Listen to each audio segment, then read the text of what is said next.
We're going to talk about the faith of Joseph this morning. And,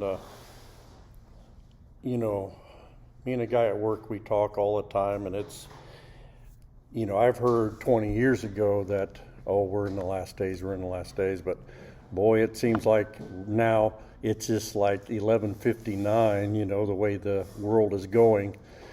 And what we need more now is a solid faith, something to solidly stand on God's word and have a firm foundation and not let your emotions override your faith.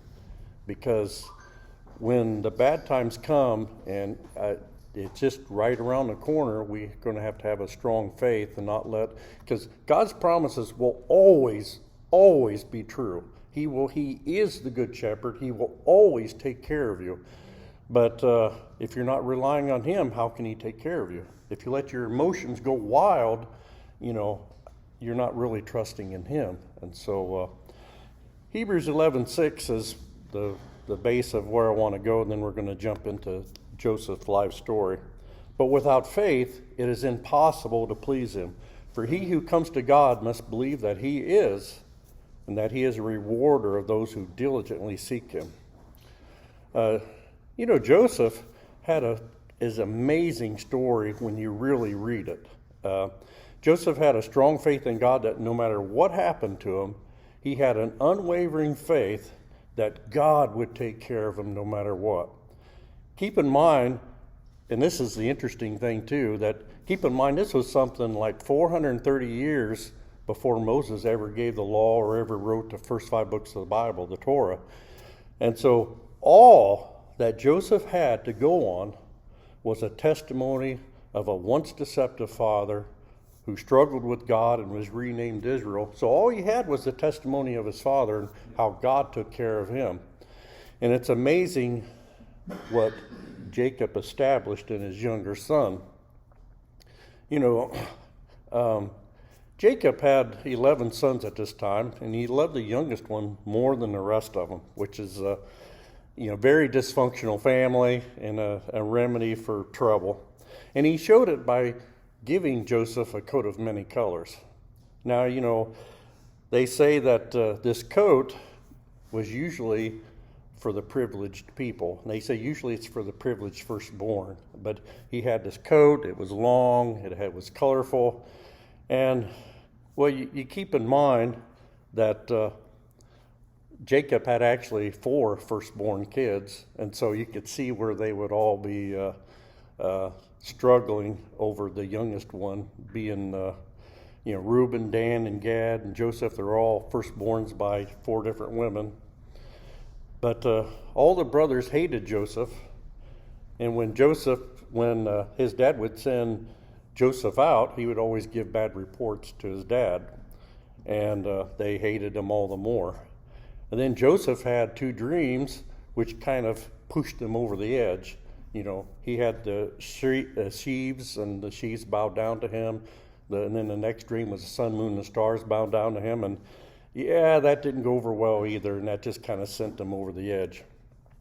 And so imagine yourself being Joseph this morning. Imagine that you have what you thought was a loving family. They grab you, throw you in a pit, and you hear them walking away in the dead of the night. You're screaming, you're hollering, and you hear in the distance fire crackling. You hear them laughing and cutting up and eating, and you're in this pit. So imagine being Joseph, and then when the time comes, they pull Joseph out, and then Genesis 37:28 says, then the Midianite traders passed by, so the brothers pulled Joseph up, lifted him out of the pit, and sold him to the Ishmaelites for 20 shekels of silver, and they took Joseph to Egypt. Now keep in mind, Joseph was 17 years old at this time. And can you imagine how he must have felt? How would you have felt in that situation?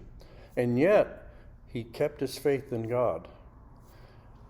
And then in Genesis 39:1, Joseph was taken down to Egypt, and Potiphar, an officer of Pharaoh, captain of the guard, the Egyptian, bought him from the Ishmaelites who had taken him down there.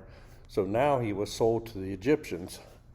Can you imagine the uncertainty of where your life's heading, not knowing what's around the corner, what's going to happen to you? And, if you have a 17-year-old at your house, can you imagine how they would feel being in this situation, apart from the family, apart from your security? And yet Joseph's faith didn't waver. He still kept his faith in God, that God would take care of him. And then if things couldn't get from bad to worse, in Genesis 39:18, it happened that he was accused of rape. And so it happened, as I lifted my voice and cried out, that he left his garment with me and fled outside. Joseph was caught in a bad situation, and as he was tempted, he did the right thing. He ran the other way, and she grabbed a hold of him. He just left. He had to get out of there. But can you imagine being accused of something that you didn't do, and yet his faith didn't waver? And yet, a couple verses down, Joseph was put into prison. Now put yourself in his place now. You did nothing to deserve any of this. It'd be easy for us to beat ourselves up over the head, thinking, what did I do? And yet he still had his faith in God. And verse 20 says, then Joseph's master took him and put him in the prison, a place where the king's prisoners were confined, and he was there in prison. And so we can, when you read the scriptures, Joseph was a slave and in prison for a total of 13 years. So it's hard to say how long he was in prison or how long he was a slave. It doesn't really say. The only thing it does say is after he talked to the butler and the wine cup holder guy, that it was after he solved their dreams, and it actually happened. It was 2 full years before the guy that gave wine to the Pharaoh remembered him and brought him before.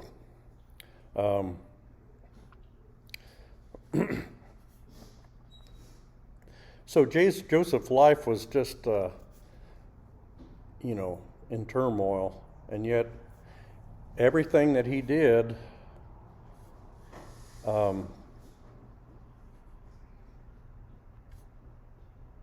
everything that Joseph did, God favored Joseph. And this is how you can tell by how his walk was, or how he lived his life. Because when he was under Potiphar, he says God favored him and blessed everything that he did. And when he was in prison, God blessed everything that he did. And to Potiphar and the prison guard, they left everything in Joseph's hands. You do whatever you see is right, and they knew that he had a good spirit about him. He worked with people. He made the best of his situation wherever he was at. And that's a testimony to his faith in God.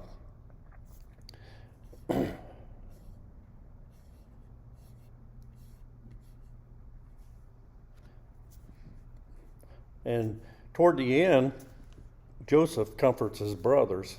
And this is another testimony is, when we exercise our faith in God and follow his truth, you can't help that the characteristics of God is going to rub off on you. When you follow the Lord and you do what is right, even when Potiphar's wife tried to get him to go to bed with her, he says, how can I sin against God?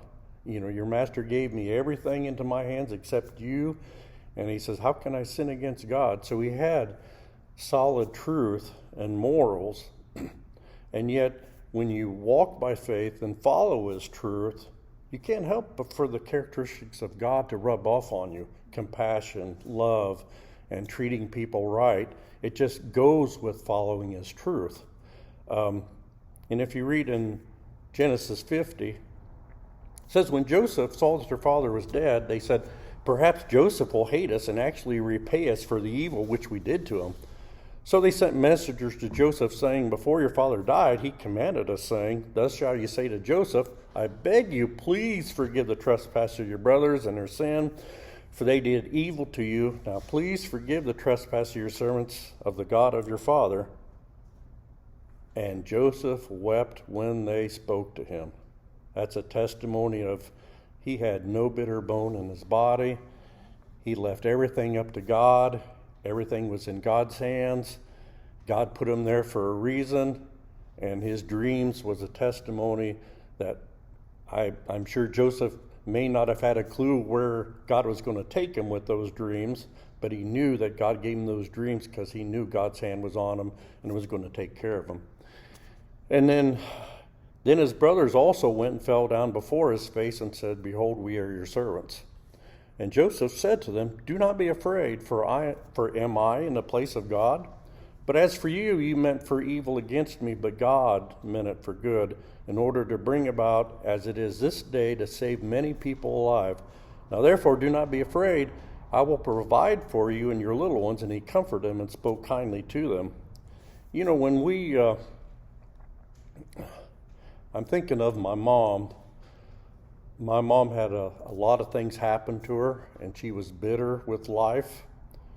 And her bitterness tarnished everything she did forward, if it makes sense, because she was looking through that bitterness, and it tarnished her decision making, how she reacted to people. When she thought that they were going to hurt her some way, she would be explosive, you know.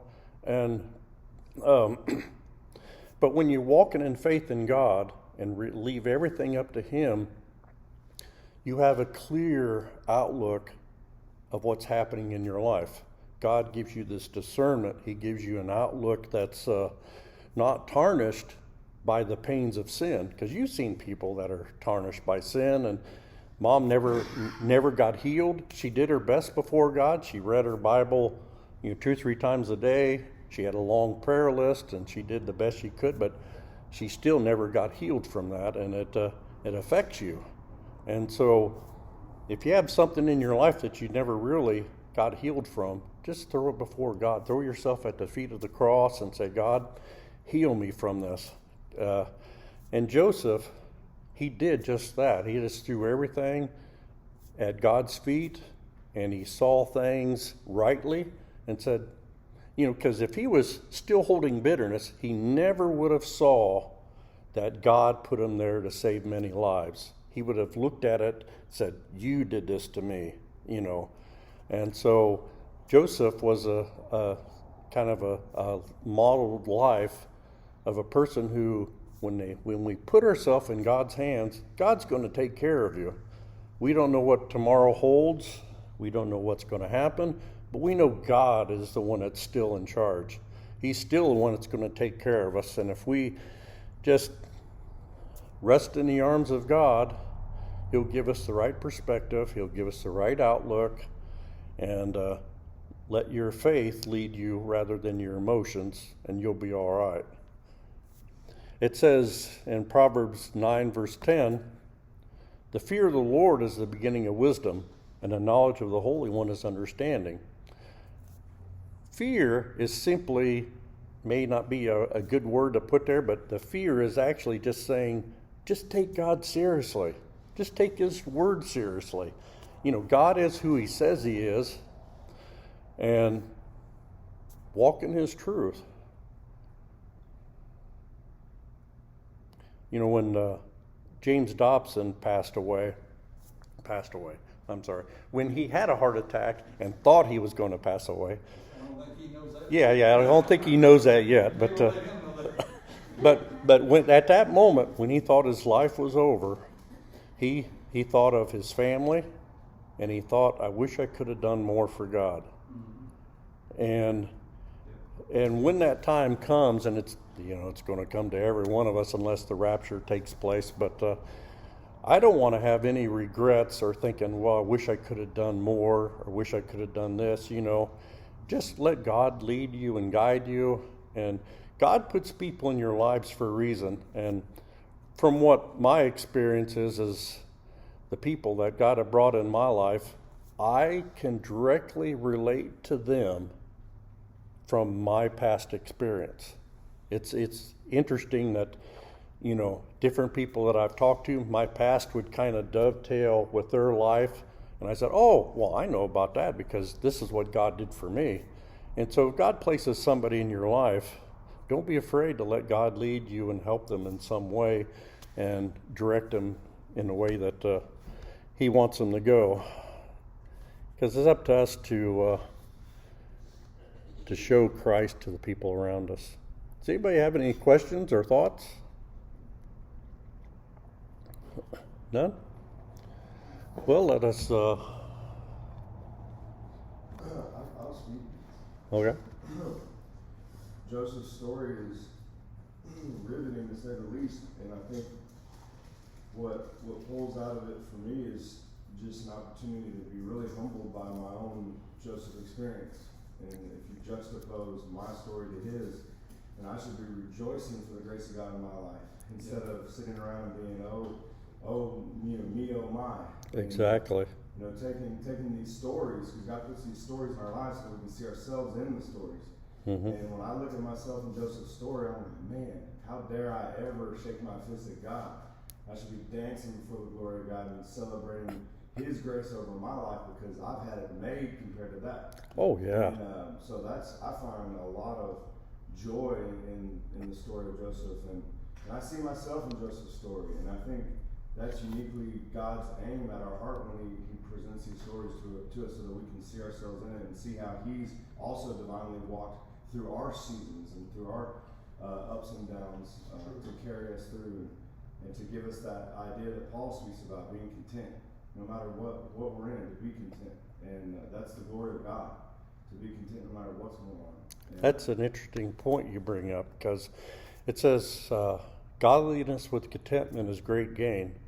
So wherever area that the devil is, everybody has a painful area that the devil targets, and he just keeps digging in that area. But here's the thing, just like what Corey said, if you're content with whatever you have, with wherever you are in life, if you become content in that area, the fight is over. Wherever it's at, because, that's what the devil gets us, is to be discontent, to be selfish and think, I deserve this or I deserve that. And when you become a servant of God and say, Lord, whatever your will is, I'm going to be content with my household. It's all right to want a new car or to want a house, a bigger or better house. But when there's something that's a driving force, there's a lot of people being loose with their morals. And, if they just become content with where they're at in life, the fight's over. Yes? Well, Paul, you're not Paul. Corey. Well, he used the application word within the street, and all things be content. He said, and that's the glory of God.